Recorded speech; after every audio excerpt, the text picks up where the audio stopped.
අයිබෝවන් IQ paper එකේ අනිවාර්යයෙන්ම එන ප්‍රශ්න පහක් තමයි වචන ආශ්‍රිත ගැටලු කියන්නේ. ප්‍රශ්න පහක් කියන අනිවාර්යයෙන්ම ලකුණු 10ක් ඔයගොල්ලන්ට ලේසියෙන්ම ගන්න පුළුවන් මේ වචන ආශ්‍රිත ගැටලු වලින්. අපි බලමු වචන ආශ්‍රිත ගැටලුවක් කොහොමද අපි විසඳන්නේ කියලා. පහත අංක 1 සිට 10 තෙක් දී ඇති වර්ණ හතර එකිනෙකට වෙනත් සංකල්ප හතරක් ඉදිරිපත් කරයි. නමුත් ඉන් තුනක් යම් හේතුවක් නිසා එක්තරා කණ්ඩායමකට ඇතුළත් කළ හැක.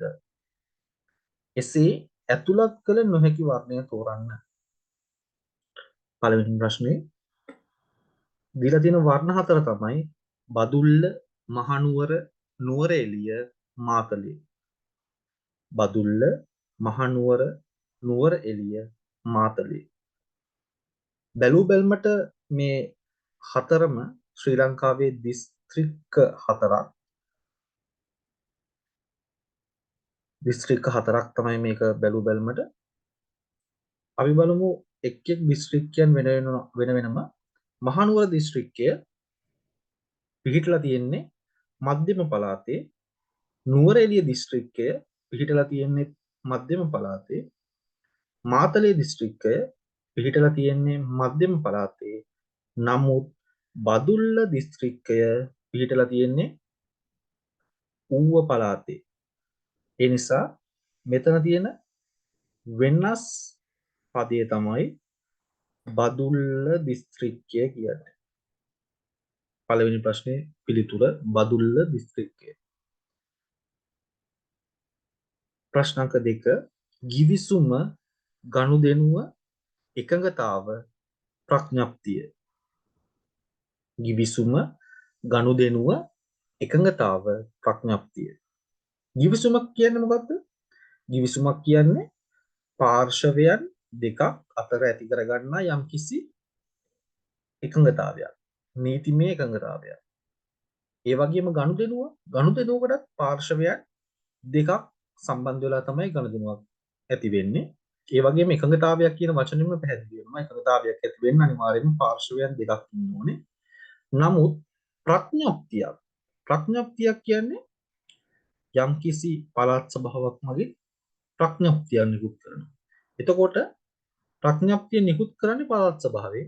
එතකොට ඒ සඳහා පාර්ශවයන් දෙකක් අවශ්‍ය වෙන්නේ නැහැ. ඒ නිසා මෙතන තියෙන වෙනස් පදය තමයි ප්‍රඥප්තිය. ප්‍රඥප්තිය. 3 බෙරය හොරනෑව හක්ගෙඩිය බටනලාව. බෙරය හොරනෑව හක්ගෙඩිය බටනලාව. බටනලාව කියන්නේ අපි පිඹල තමයි බටනලාව වාදනය කරන්නේ. හක්ගෙඩියත් ඒ වගේම තමයි. හොරනෑව කියන්නේ අපි පිඹල තමයි හොරනෑවත් වාදනය කරන්නේ. නමුත් බෙරය අපි පිඹිනවද? නෑ. එහෙනම් මෙතන තියෙන වෙනස් පදේ තමයි මේ තියෙන වාද්‍ය භාණ්ඩ තුنين භාණ්ඩ හතරේ බෙරය කියන එක තමයි වෙනස් පදේ. පිළිතුර බෙරය. පිළිතුර බෙරය. ප්‍රශ්න අංක 4 ඔරුව පාරුව යතුරු පැදිය පාපැදිය.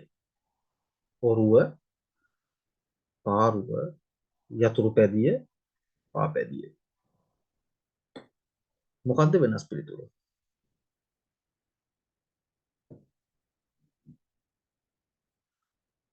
ඔරුව පාරුව පාපැදිය.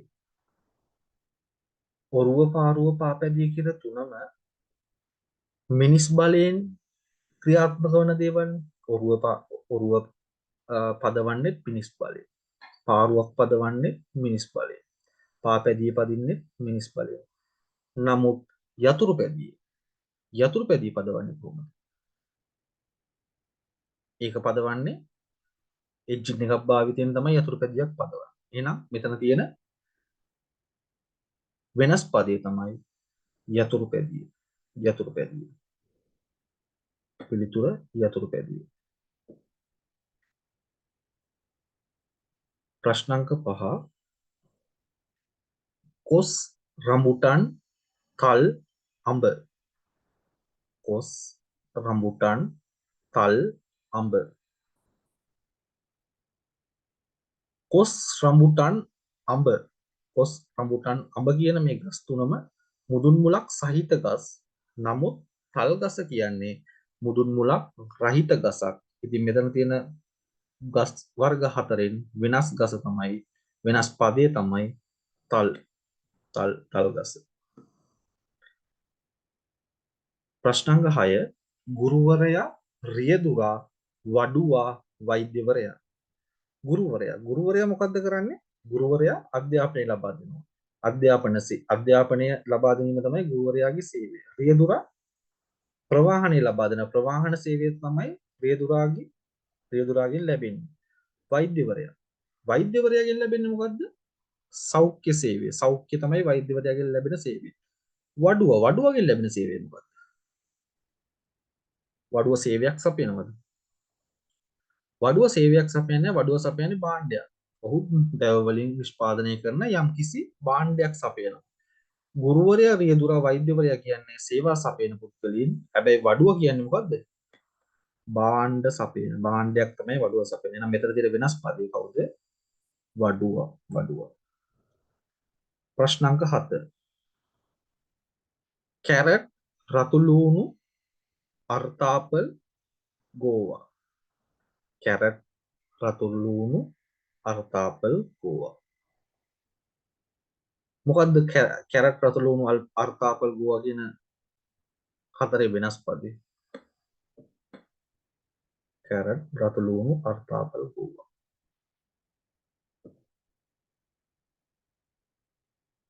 කැරට් පළදාව ලැබෙන්නේ කොහෙද? කැරට් අල විදිහට තමයි පළදාව ලැබෙන්නේ. පොළොව යට තමයි පළදාව තියෙන්නේ. රතු ලූණු පළදාව තියෙන්නේ පොළොව යට. අර්තාපල් අර්තාපල් වල තියෙන්නේ පොළොව යට. නමුත් ගෝවා වල පළදාව තියෙන්නේ පොළොව යටද? නෑ. පොළොවෙන් උඩට මතුවලා තමයි ගෝවා ගෙඩිය හැදෙන්නේ. හින්දා මෙතන තියෙන වෙනස් පදය තමයි ගෝවා.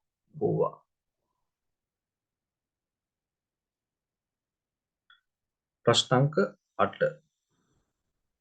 ගෝලය සිලින්ඩරය කේතුව පංචාශ්‍රය.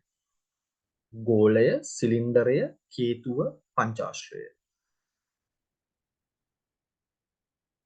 ගෝලය කියන්නේ ගෝලය ඝන වස්තුවක් නේ. ඝන වස්තුවක්. ගෝලය කියන්නේ ඝන වස්තුවක්.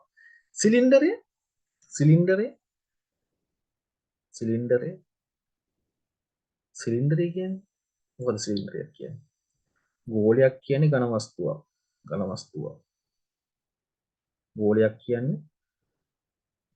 ගෝලයක් කියන්නේ මෙන්න මේ වගේ ඝන වස්තුවක්. මෙහෙම පොඩි කවුමක් කොහේ තියෙනවා ඝන වස්තුවක්. සිලින්ඩරයක් කියන්නේ ඝන වස්තුවක්. මෙන්න මේ වගේ ඝන වස්තුවක් තමයි සිලින්ඩරය කියලා කියන්නේ. කේතුව කියන්නේ ඝන වස්තුවක්. නමුත් පංචාශ්‍රය